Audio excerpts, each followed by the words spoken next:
Hello everyone, good morning. কেমন আছো সবাই? আশা করছি সবাই খুব ভালো আছো। আমরাও বেশ ভালো আছি। পিউস লাইফস্টাইলে তোমাদের সবাইকে আরও একবার ওয়েলকাম আমার নতুন ভিডিওতে। প্রতিদিনের মতো আজকে দিনের শুরুটাও কিন্তু সেই কিচেন থেকেই হলো।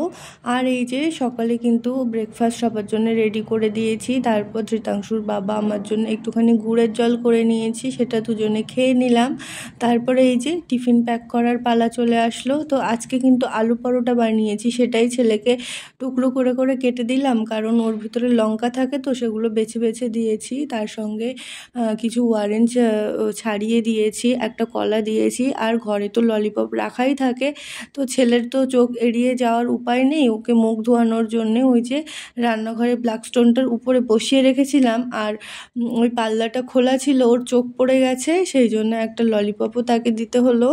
তারপর কিন্তু বেরিয়ে পড়লাম। যে ওই 8টা বাজতে মিনিট 5 মতো বাকি আছে, ওই সময়টাতে ছেলেকে নিয়ে স্কুলের উদ্দেশ্যে। আর এই দেখো, আমি বলছি তুমি তাড়াতাড়ি চলো, লেট হয়ে গেছে, যে কারণে কিন্তু ও আমার আগে আগেই দৌড়াতে থাকছে। মানে স্কুলে যাওয়া নিয়ে কোনো একটা সমস্যা করে না, এটা আমার একটা ভাগ্যের ব্যাপার।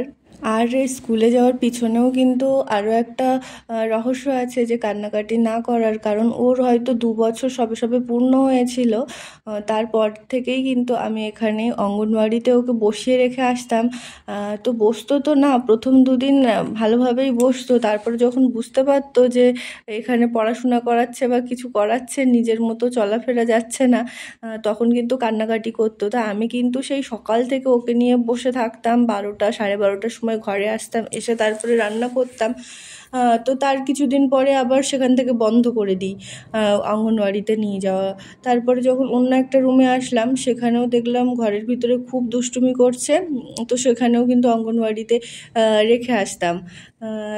তারপরে কিন্তু নতুন স্কুলটাতে অ্যাডমিশন যখন করালাম, তো দেখলাম যে কান্নাকাটি করছে না। আসলে ওই প্রথম প্রথম যেহেতু দুটো অঙ্গনওয়াড়িতে ওকে ছেড়ে আসতাম, তো সেই ক্ষেত্রে ওর অভ্যাসটা হয়ে গেছে, যে কারণে এই বড় স্কুলে যাওয়ার ক্ষেত্রে ওর খুব একটা সমস্যা হয়নি। ভালোই হলো, এখন বড় হয়ে গেছে, এখন শান্তভাবে স্কুলে বসে পড়লেই হলো।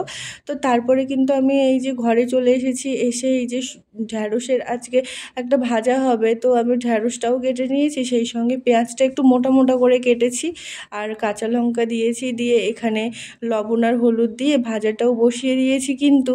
আর ওই যে ওদের দুজনের জন্যই তো আলু পরোটা বানিয়ে দিয়েছি, আর আমারটা কিন্তু আমি বাড়িতে এসে আমার জন্যে ভেজে নিয়েছিলাম, নিয়ে তাবার মধ্যেই রেখে দিয়েছিলাম।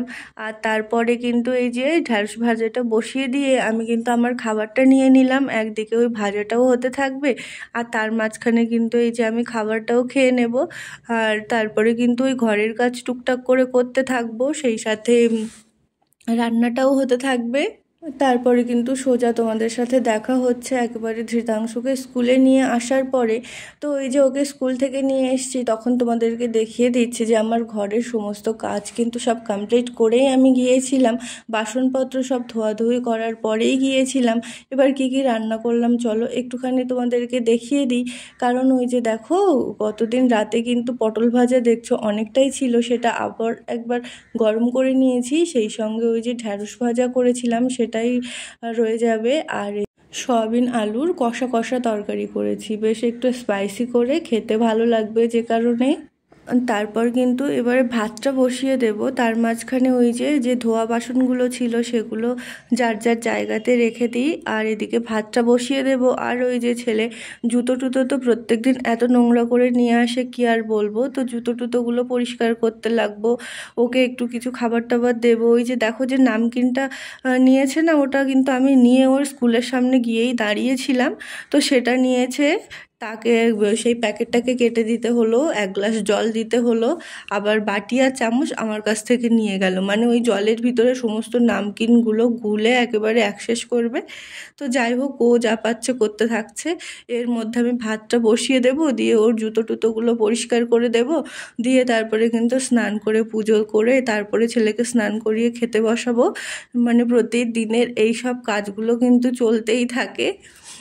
আর এই যে টিফিন বক্সটাও কিন্তু পড়েছিল সমস্ত বাসনপত্রগুলো রাখার পরে, তো যে কারণে কিন্তু আমি টিফিন বক্সটাও একটুখানি ধুয়ে রাখছি। আর ওই বেসিনের নিচেই কিন্তু জায়গা আছে যেখানে ডাস্টবিনের বালতিটা রাখা হয়, তো টুকটাক কিছু একটু নোংরা পড়েছিল, ধোয়াধুয়ির পরে ওই টুকটাক খাবারের টুকরো পড়ে থাকে, তো সেগুলোও কিন্তু আমি তুলে নিচে রেখে দেব।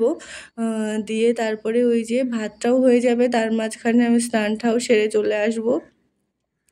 আর মটকাটাকে দেখেছো? মটকাটাতে কিন্তু আমি আমার একটা টপ পরিয়ে দিয়েছি। ও মটকা কিন্তু একটা টপ পরে আছে, আর মটকাটা না বারবার শুকিয়ে যায়, যে কারণে বারবার কিন্তু জল দিয়ে ভিজিয়ে রাখি যাতে জলটা একেবারে চিল ঠান্ডা হয়ে থাকে। আর এই যে এবারে কিন্তু সময় হয়ে গেল ছেলেকে খাওয়ানোর জন্য, তো ছেলেটাকে খাইয়ে দিই। ওর বাবা আসার আগে যদি খাইয়ে দিই তাহলে কিছুটা একটু খেয়ে নেবে, কারণ ওর বাবা আসলে তো কিছু না কিছু খাবার নিয়ে আসবে, তো সেটা নিয়েই পড়ে থাকবে, খাবারের প্রতি কোনো আগ্রহ থাকবে না, তাই ঝটপট করে ওকে খাইয়ে নিচ্ছিলাম। আর ওই যে সেই তরমুজটা কিন্তু কাটা হয়েছে, কারণ প্রায় 2 কেজির উপরে বড় তরমুজ, তো এক বেলাতে তো শেষ করা যাবে না, তো ওই হাফ মতো কেটেছে আর হাফ মতো কিন্তু রাখা আছে, ওটা সন্ধ্যের দিকে খাওয়া হবে।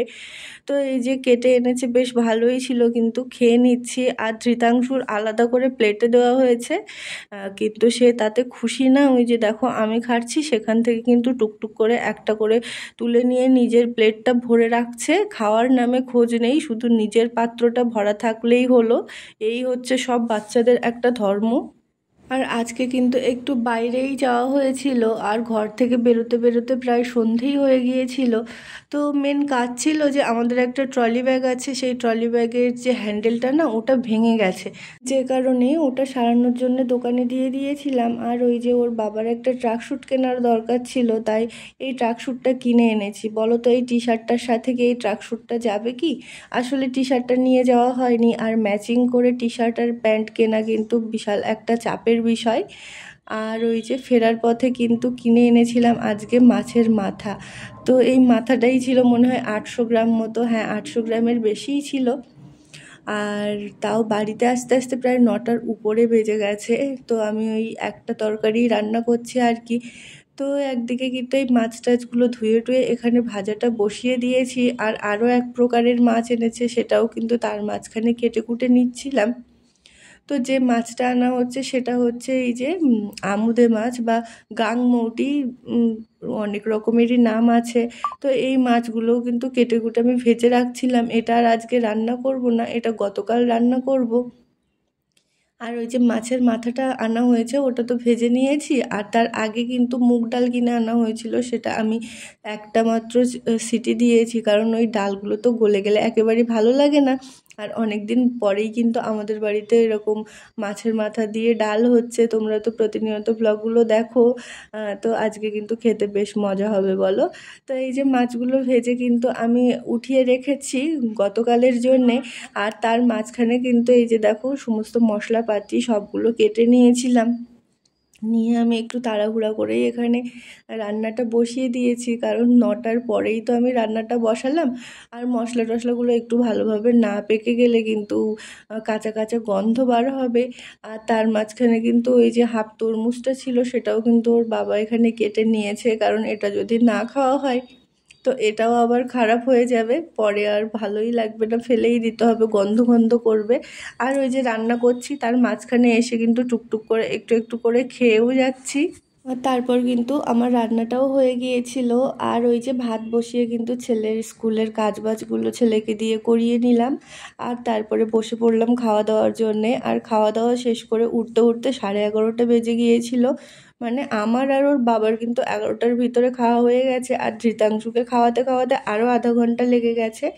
তো কি আর করা যাবে, ওকে খাওয়াতে গেলে ওর প্রত্যেকটা কাজেই তো অনেকটা বেশি করে করে টাইম দিতে হবে। তো রাতের মেনুটা কিন্তু আজকে আমার খুবই স্পেশাল ছিল, আমার না আমাদেরই খুব ভালো লেগেছিল খেতে। তো যাই হোক, আজকের ভিডিওটা কিন্তু এখানেই শেষ করছি। কেমন লাগলো তোমরা অবশ্যই কমেন্ট করে জানিও। ভালো থেকো সবাই, দেখা হবে নতুন কোনো ভিডিওর সাথে। ততক্ষণ সবাই ভালো থেকো, সুস্থ থেকো, সাবধানে থেকো।